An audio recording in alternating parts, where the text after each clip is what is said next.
नमस्ते नमस्कार दोस्तों।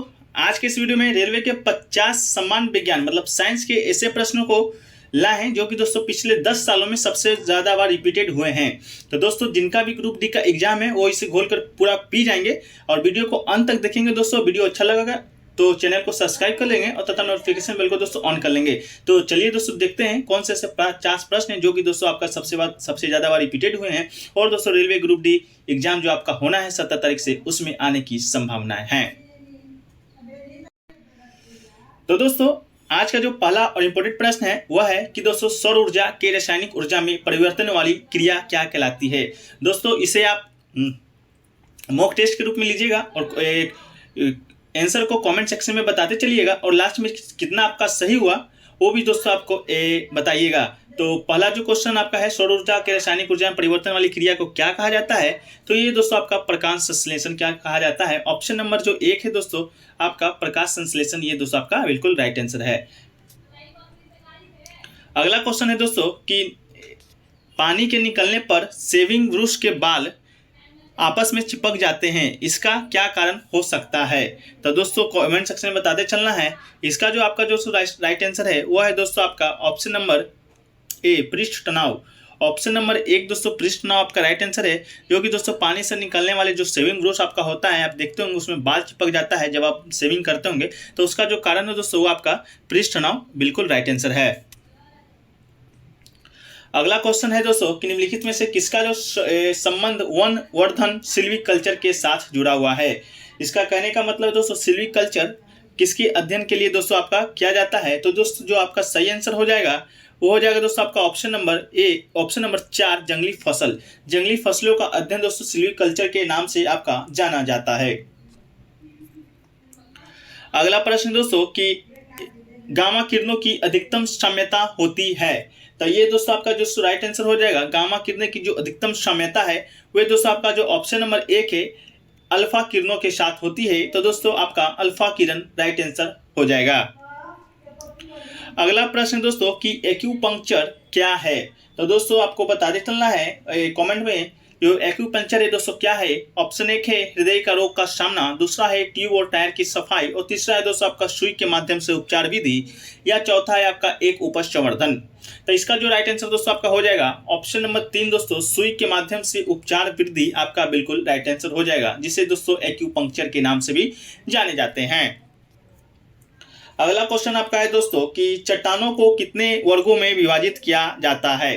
तो दोस्तों चट्टान जो कि दोस्तों आप जानते होंगे अवसादी चट्टान, काइंटस चट्टान, इस तरह के चट्टान दोस्तों आपका होता है, तो उसको कितने वर्गों में विभाजित किया जाता है ये दोस्तों आपका प्रश्न है। तो ऑप्शन दोस्तों सही आंसर हो जाएगा ऑप्शन नंबर 3 दोस्तों आपका राइट आंसर हो जाएगा। 3 प्रकार के चट्टान को आपका विभाजित किया जाता है, तो दोस्तों आपका 3 राइट आंसर हो जाएगा। अगला है दोस्तों कि लोहा किससे निकाला जाता है। दोस्तों आपके पास 4 ऑप्शन दिया गया है हिंगुल, हेमेटाइट, बॉक्साइट, डोलोमाइट।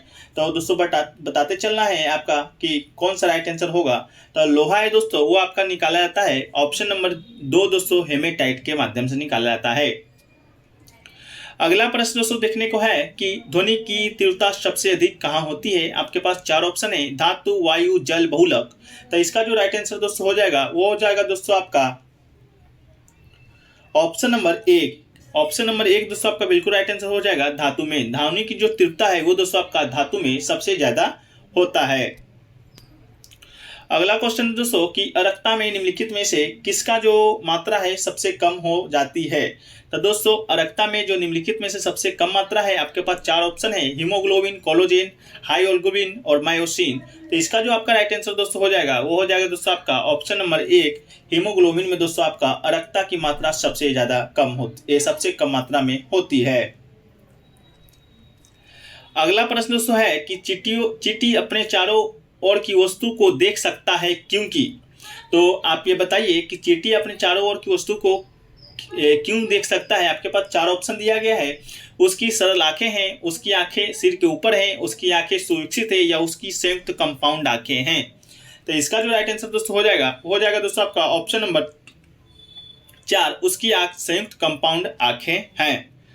अगला है दोस्तों कि एंजाइम क्या होते हैं। तो दोस्तों आपका पूछा गया है एंजाइम क्या होता है। आपके पास 4 ऑप्शन है कार्बोहाइड्रेट, प्रोटीन, लिपिड और स्टेरॉइड। तो इसका जो राइट आंसर दोस्तों हो जाएगा ऑप्शन नंबर 2 दोस्तों आपका बिल्कुल राइट आंसर हो जाएगा। एंजाइम जो कि एक प्रोटीन है, तो आपका प्रोटीन बिल्कुल राइट आंसर हो जाएगा। अगला है दोस्तों कि जब चींटियां काटती है तो वो अंतक्षेपित करती है। आपके पास दोस्तों बताना है कि जब चींटी काटती है तो आपके जो शरीर में वो कौन सा अम्ल दोस्तों आपको छोड़ देती है। तो आपके पास 4 ऑप्शन दिया गया है, ग्लेशियल एसिटिक अम्ल, मेथनॉल और फॉर्मिक अम्ल या सिट्रिक अम्ल। तो इसका जो दोस्तों आपका राइट आंसर हो जाएगा वो हो जाएगा दोस्तों आपका ऑप्शन नंबर 3 फॉर्मिक अम्ल। जब चींटी आपको काटता है तो दोस्तों आपके शरीर में फॉर्मिक अम्ल को अंतक्षेपित कर देता है। अगला प्रश्न दोस्तों कि प्रकाश संश्लेषण की अंधकार अभिक्रिया होती है। तो इसका जो आपका दोस्तों राइट आंसर हो जाएगा 4 ऑप्शन दिया गया है, ग्रेना में, स्ट्रोमा में, मैट्रिक्स में या कोशिका ध्रुव में। तो इसका जो आपका राइट आंसर हो जाएगा दोस्तों वो हो जाएगा दोस्तों आपका ऑप्शन नंबर 2 स्ट्रोमा में दोस्तों प्रकाश संश्लेषण की अंधकार अभिक्रिया होती है। अगला प्रश्न है दोस्तों कि पेंडुलम को चंद्रमा पर ले जाने पर उसकी अवधि क्या होगा। तो आपके पास 4 ऑप्शन है, उतनी ही रहेगी, घटेगी, शून्य हो जाएगी या दोस्तों आपका बढ़ेगी।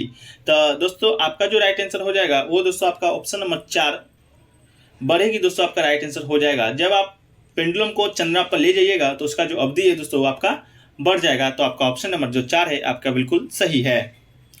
अगला है दोस्तों कि वायुमंडल में जल वाष्प की मात्रा मापी जाती है। तो दोस्तों आपको बताना है कि वायु जो मंडल है उसमें जल वाष्प की मात्रा किस रूप में मापी जाती है। आपके पास 4 ऑप्शन दिया गया है, आर्द्रता के रूप में, बिंदुओं के रूप में, ध्रुव कोहरा के रूप में या ये सभी। तो दोस्तों इसका जो आपका राइट आंसर हो जाएगा वो दोस्तों आपका हो जाएगा ऑप्शन नंबर 1 आर्द्रता के रूप में। अगला है दोस्तों मधुमक्खी पालन को क्या कहा जाता है। तो दोस्तों मधुमक्खी पालन को आपको क्या कहा जाता है। आपके पास 4 ऑप्शन है, एरिकल्चर, एपीकल्चर, एक्वाकल्चर या एग्रीकल्चर। तो दोस्तों आपका जो राइट आंसर हो जाएगा वो हो जाएगा दोस्तों आपका ऑप्शन नंबर 2 एपीकल्चर। मधुमक्खी पालन के अध्ययन को दोस्तों आपका एपीकल्चर के नाम से भी जाना जाता है। अगला है दोस्तों कि जन्म से पहले शिशु का लिंग किसके द्वारा सुनिश्चित होता है। तो दोस्तों आपके पास 4 ऑप्शन दिया गया है, पिता के शुक्राणु से, माता के डिंब के द्वारा या 1 और 2 दोनों के साथ, या दोस्तों आपके पास चौथा ऑप्शन है माता के पोषण के द्वारा। तो दोस्तों आपके कमेंट सेक्शन में बताते चलना है। तो इसका जो आपका राइट आंसर हो जाएगा वो हो जाएगा दोस्तों आपका ऑप्शन नंबर 1 पिता के शुक्राणु से दोस्तों आपका जो जन्म से पहले आपका शिशु का लिंग है वो दोस्तों आपका निर्धारित होता है। अगला क्वेश्चन है दोस्तों कि प्रस्रव तरंग की आवृत्ति विशिष्ट रूप से होती है। तो दोस्तों आपके पास 4 ऑप्शन है, 20 किलो हर्ट्ज से ऊपर, 20,000 किलो हर्ट्ज से ऊपर या 20 किलो हर्ट्ज से नीचे या 2 किलो हर्ट्ज से ऊपर। तो इसका जो आपका दोस्तों राइट आंसर हो जाएगा वो दोस्तों आपका हो जाएगा ऑप्शन नंबर 1 20 किलो हर्ट्ज से ऊपर दोस्तों प्रस्रव तरंग की जो आपका आवृत्ति वो होता है। चलिए दोस्तों अगला क्वेश्चन है कि प्रकाश संश्लेषण की क्रिया का अंतिम उत्पाद होता है। तो इसका जो राइट आंसर हो जाएगा दोस्तों वो हो जाएगा आपका ऑप्शन नंबर 3 मंद के रूप में दोस्तों आपका प्रकाश संश्लेषण का जो क्रिया होता है वो अंतिम उत्पाद के रूप में जाना जाता है। तो दोस्तों आपके पास ऑप्शन नंबर 3 आपका बिल्कुल राइट आंसर होगा। अगला क्वेश्चन है दोस्तों कि मंगल और बृहस्पति ग्रह के मध्य परिक्रमा करने वाले आकाशीय पिंड क्या कहलाता है। तो दोस्तों जो मंगल और बृहस्पति ग्रह के जो मध्य में आपका परिक्रमा करता है उस आकाशीय पिंड को दोस्तों आपका ऑप्शन नंबर 3 क्षुद्र ग्रह के रूप में दोस्तों कहा जाता है। मान के चलिए ये आपका मंगल ग्रह है, ये दोस्तों आपका बृहस्पति ग्रह है। तो इन दोनों को भी दोस्तों आपका जो आपका परिक्रमा करेगा वो दोस्तों आपका क्षुद्र ग्रह के रूप में दोस्तों जाना जाएगा। तो ऑप्शन नंबर 3 दोस्तों आपका बिल्कुल राइट आंसर है।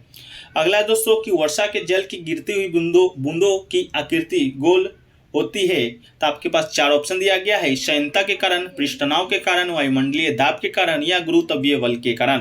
तो दोस्तों इसका जो आपका राइट आंसर हो जाएगा वो हो जाएगा दोस्तों ऑप्शन नंबर 2 पृष्ठनाव के कारण। दोस्तों जब वर्षा की बूंद जल आपका गिरता है तो आप देखिएगा वहाँ गोल गोल दोस्तों आपका होता है, तो दोस्तों आपका पृष्ठनाव के कारण आपका होता है। अगला है दोस्तों किसकी उपस्थिति के कारण गाय के दूध का रंग है जो कि दोस्तों आपका पीला होता है। तो दोस्तों आपके पास 4 ऑप्शन है, जेंटोफिल, राइबोफ्लोविन, राइबुलोस या केरोटीन। तो दोस्तों इसका जो राइट आंसर है आपका ऑप्शन नंबर 4 केरोटीन दोस्तों आपका राइट आंसर हो जाएगा। अगला जो इंपॉर्टेंट क्वेश्चन है दोस्तों वो है कि एक्स किरणों की खोज किसने की थी। तो दोस्तों इसका जो आपका राइट आंसर हो जाएगा एक्स किरण का जो खोज है दोस्तों वो आपका किया गया था ऑप्शन नंबर 2 रोंटेजेन के द्वारा दोस्तों एक्स किरण का खोज आपका किया गया था। अगला है दोस्तों कि दूरदृष्टि दोष वाले व्यक्ति के लिए निकट बिंदु होता है। तो दोस्तों दूर जो दृष्टि वाले दोष व्यक्ति होता है उसका जो निकट बिंदु होता है दोस्तों वो होता है आपका ऑप्शन नंबर 1 20 सेंटीमीटर से अधिक दोस्तों आपका उसका निकट बिंदु होता है। अगला है दोस्तों कि बिजली के पंखे की गति बदलने के लिए प्रयुक्त साधन है। तो दोस्तों बिजली का जो पंखा है उसको गति को कम या ज़्यादा करने के लिए ये दोस्तों आपका ऑप्शन नंबर जो बी है ऑप्शन नंबर 2 है रेगुलेटर। रेगुलेटर के माध्यम से दोस्तों बिजली का जो पंखा होता है उसको आप कम कर सकते हैं या ज़्यादा कर सकते हैं। तो दोस्तों ये रहा आज का टॉप मोस्ट 15 क्वेश्चन जो कि दोस्तों हर बार आपके एग्जाम में पूछे जाते हैं। तो ग्रुप डी का जिनका भी एग्जाम है दोस्तों उनको ये वीडियो अधिक से अधिक शेयर कीजिएगा। और दोस्तों वीडियो कैसा लगा कमेंट सेक्शन में बताइएगा। अगर अच्छा लगा हो तो वीडियो को लाइक जरूर कीजिएगा और दोस्तों में अधिक से अधिक शेयर कीजिएगा। और दोस्तों चैनल पर नए हैं तो चैनल को सब्सक्राइब कर लीजिएगा और दोस्तों नोटिफिकेशन बेल को ऑन कर लीजिएगा। तो मिलते हैं दोस्तों नेक्स्ट वीडियो में, जब तक के लिए जय हिंद जय भारत।